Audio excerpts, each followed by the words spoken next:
Olá, tudo bem? Espero que vocês tenham gostado do primeiro vídeo. Não sei se vocês lembram, mas nós fizemos um resgate, um panorama sobre a legislação nacional sobre criança e adolescente no país, mas nós paramos no final da década de 70, com o fim da ditadura.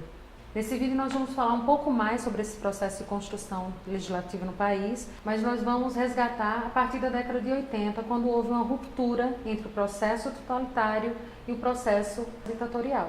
No final da década de 70, alguns grupos já se organizavam e já tentavam articular e influenciar os movimentos de base.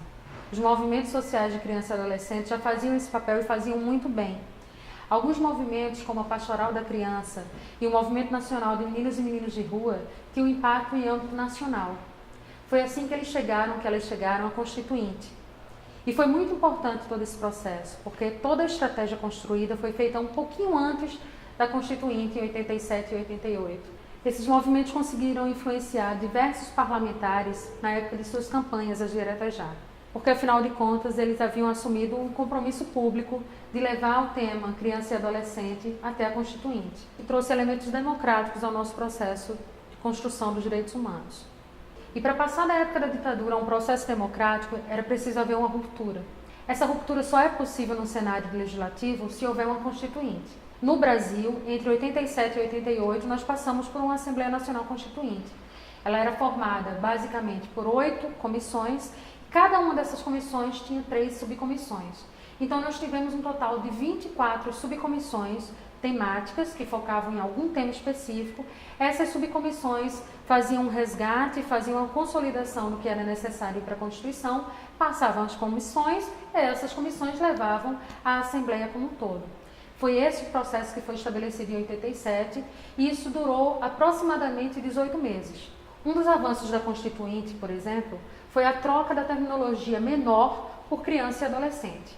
O termo menor sempre nos trazia a ideia, ainda referenciada pela época ditatorial e um pouco antes disso com o Código do Menor, como uma figura sempre ligada à repressão, como uma figura sempre ligada à delinquência. Na Constituinte teve um momento muito interessante, que se vocês quiserem resgatar, podem acessar o site da Câmara ou do Senado. Vocês podem resgatar os diálogos que aconteciam em cada uma das subcomissões. Em um deles, há o depoimento de uma pessoa que fala: meu filho não é menor, meu filho é uma criança, meu neto não é um menor, meu neto é uma criança. Isso só reforçou a ideia de que quando a gente fala sobre direitos, a gente não pode se referir a criança e adolescente como menor, porque o menor traz a ideia da delinquência, o menor traz a ideia da repressão.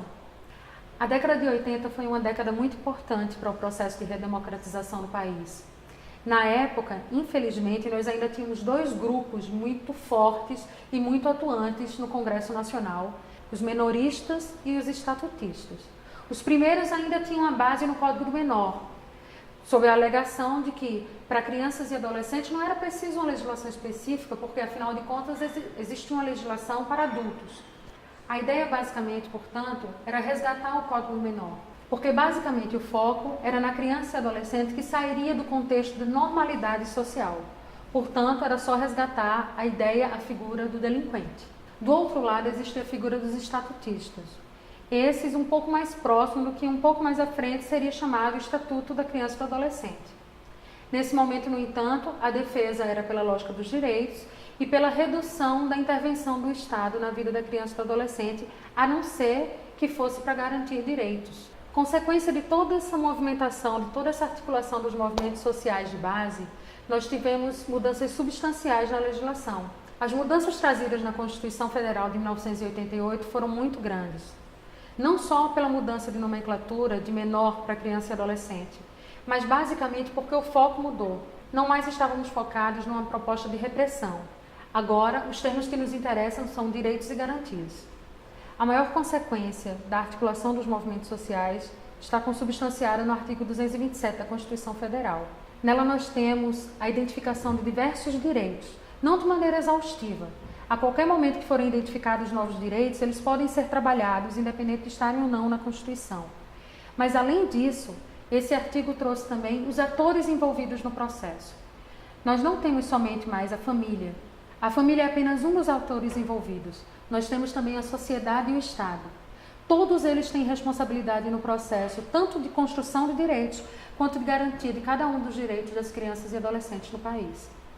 É claro que a Constituição não tem o papel de trazer todas as profundidades que a legislação necessita. E por isso, na década de 90, logo no iniciozinho, em 1990 exatamente, nós tivemos o Estatuto da Criança e do Adolescente, o nosso famoso ECA. O ECA traz as profundidades que não poderiam aparecer na Constituição Federal.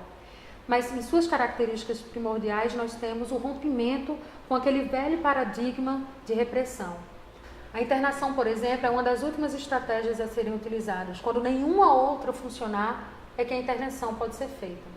O ECA trouxe vários avanços e, na verdade, é considerada uma das legislações mais potencializadoras em âmbito mundial. Com o ECA, nós tivemos uma intervenção reduzida do Estado. O Estado passa a ter outro papel, não somente de interventor, passa a ser agora promotor de direitos.